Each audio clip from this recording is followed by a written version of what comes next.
مشورہ کرنے کے لیے میرے پاس صرف مترجم اور وہ تھئی تھا۔ میرے پوچھنے پر کہ ان لوسیوں سے کیسا پیچھے چھڑایا جائے، انہوں نے کہا کہ برمی ڈاکو اپنے شکار کو درخت سے باندھ کر اس کا سر قلم کر دیتے ہیں اور لاش کو آگ لگا کر جلا دیتے ہیں۔ اگر ہم بھی یوں ہی کریں تو یوں ہی سمجھا جائے گا کہ وہ ڈاکوؤں کے ہاتھوں مارے گئے ہیں۔ چونکہ وہ حسب ہدایت ہم سے 4-5 میل آگے رہتے تھے، اس لیے ڈاکو نے ان کی مڈ بھیڑ کا ہمیں کچھ پتہ نہ چلا۔ آگے پہنچنے پر ان کی سوختہ لاشیں ہی ملیں۔ میں نے اس کارروائی کے لیے اسبات میں سہارا لیا تو سارے تھئی نے انہیں پکڑ کر درختوں سے باندھ دیا۔ 2 تھئی جو ذرا دلیر تھے آگے بڑھے اور اپنے خنجروں سے ان کے سر قلم کر دیے اور ناشوں پر پٹرول چھڑک دیا۔ میں نے ان دونوں تھئیوں کو جو چانگ سات کو خلاف وفاداری دے چکے تھے کہا کہ ناشوں کو جلا دو۔ وہ دونوں ماچس لے کر ناشوں کی طرف گئے تو میں نے ایک لوسی کی سب مشین گن اٹھائی اور ان دونوں پر گولیوں کی بوچھاڑ کر دی۔ دونوں وہیں ڈھیر ہو گئے۔ مجھ پر غداری کی سازش یہ ہونے کے بعد بحث سے جنون چڑھا ہوا تھا۔ سارے تھئی سرہمیشہ اور خاموش کھڑے تھے۔ میں نے چلا کر مترجم کو کہا کہ سب کو بتا دے کہ یہ دونوں بھی غدار اور اسی سزا کے مستحق تھے۔ میں حکم عبداولی اور غداری ہرگز برداشت نہیں کر سکتا۔ میں کچھ نہیں کہوں گا، لیکن اگر آئندہ کسی نے غداری اور حکم عبداولی کے متعلق سوچا بھی تو اس کو بالکل ہی ایسا حشر ہوگا۔ مترجم خاموش ہوا تو میں نے دیکھا کہ سارے تھئی ہاتھ جوڑے اور سر جھکائے اونچی آواز میں اپنی زبان میں مسلسل کہے جا رہے تھے، ایسا نہیں ہوگا، ایسا نہیں ہوگا۔ حالات نے یک لخت کچھ ایسا پلٹا کھایا تھا کہ نہ چاہتے ہوئے بھی قتل و غارت کا سلسلہ شروع ہو گیا تھا۔ میرے وہم و گمان میں بھی نہیں تھا کہ خنسا اور عمر کے بھیجے ہوئے یہ اعتباری آدمی در پردہ کتنی بڑی سازش کے کردار تھے۔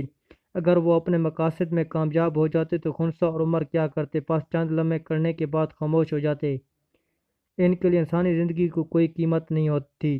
انہوں نے نہ تو کوئی تحقیقاتی کمیشن تشکیل دینے تھے اور نہ ہی خود اصلیت جاننے کی کوشش کرنی تھی۔ ہم سب کی موت ان کی روزمرہ زندگی کا ایک حصہ تھی۔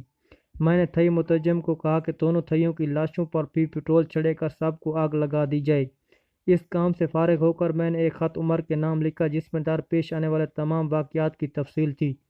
چانگ سات کی سازش اور خنسا کے متعلق اس کے ادارے لکھ کر عمر کو مشورہ دیا کہ وہ فوری خنسا سے ملے اور کہے کہ اس لڑکی پر جو مجھے خنسا کے پاس لے گئی تھی ذرا سختی کرے تو وہ چانگ سات کے متعلق سب کچھ بک دے گی۔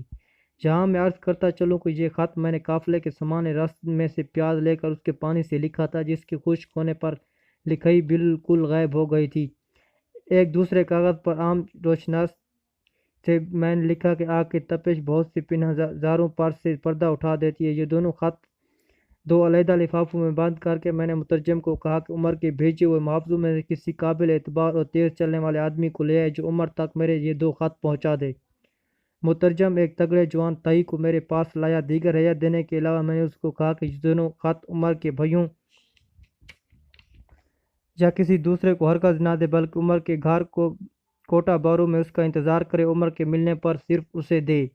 میں نے اس تھئی کو سفر کے اخراجات کے لیے $200 دیے۔ چند لمحوں میں پیدل ہی واپسی کے لیے چل پڑا۔ میں نے کہا کہ اسے کہا کہ خط دینے کے بعد اسے واپس آنے کی ضرورت نہیں۔ اب ہمارے قافلے میں سے 7 افراد کم ہو چکے تھے۔ لوسیوں کی جیپ میں نے سنبھال لی اور اپنے ساتھ مترجم اور گیڈ کو بٹھا لیا۔ لوسیوں کا سارا اسلحہ بھی میں نے اپنے ساتھ رکھ لیا تھا۔ جب سفر شروع ہوا تو ہماری جیپ سب سے آگے تھی۔ پہیہ ہم سے ابھی خاصی دور تھا اور برما میں سفر کے آغاز میں ہی 6 غداروں سے نجات پا چکے تھے۔ میرے خیال میں غداروں کو عبرت ناک انجام سے قافلے کے باقی لوگوں نے خاصا سبق حاصل کر لیا ہوگا اور آئندہ سفر بغیر کسی قسم کے حادثے کے طے ہوگا، لیکن بقول کسی آؤ بسا اور آرزوں کے خاک شد میں اس مہماتی داستان میں حتی المقدور یہ کوشش کر رہا ہوں کہ صرف وہ واقعات ہی لکھوں جو ہمیں اس مہم کے دوران پیش آئے، لیکن بعض اوقات کچھ واقعات کی وضاحت کے لیے گرد پیش کے حالات اور اس علاقے کے رسم و رواج بھی لکھنے پڑتے ہیں۔ دوسری جنگ عظیم کے دوران برما پر پہلے برطانیہ پھر جاپان اور برطانیہ اور امریکہ نے قبضہ کیا۔ اس ملک میں بڑی سخت جنگیں لڑی گئیں۔ اس وقت کا ہندوستان ان ممالک کے لیے سونے کی چڑیا کی حیثیت رکھتا تھا۔ برصغیر کے قدرتی وسائل، غربت اور مین پاور کی وجہ سے برطانیہ 100 برس سے اپنا غلام بنائے ہوئے تھا۔ جاپان، جرمنی اور امریکہ اس پر اپنے پنجے گاڑنے کے لیے کوشاں تھے۔